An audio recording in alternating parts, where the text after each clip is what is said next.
जय माता दी। कैसे हो आप लोग। आज एक ललनवा गीत लेके आई हूँ।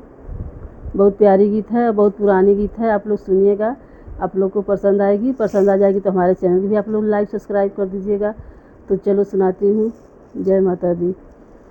बरह बारी बाबा बारी खोज गाई न हो, बर खोज गाई न हो।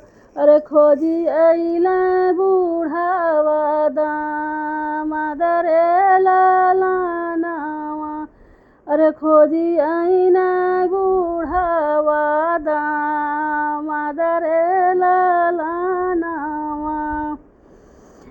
एक भावर घूमला दूसर भावर घूमला दूसर भावर घूमला।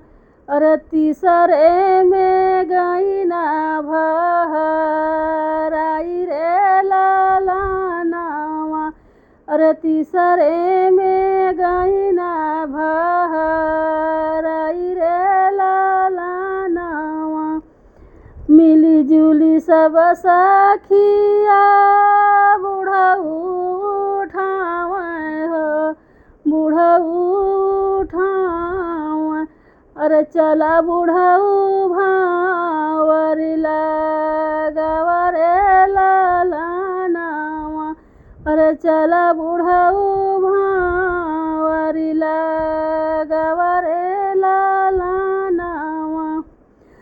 हमारे ही स्वामी के बूढ़ऊ जिनका है हो, बूढ़ऊ जिनका है हो।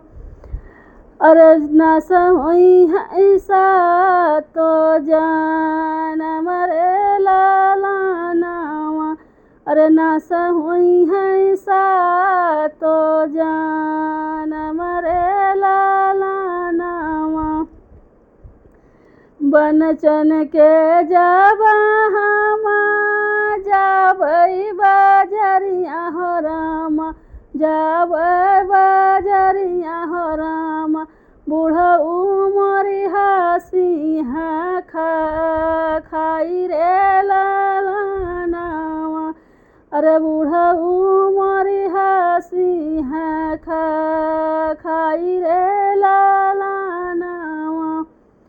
बार बारिश पर बाबा बारी खोजनी काला हो, बर खोजनी काला। अरे खोजी अइला बूढ़ावा दामाद रे ललनवा। अरे खोजी अइला बूढ़ावा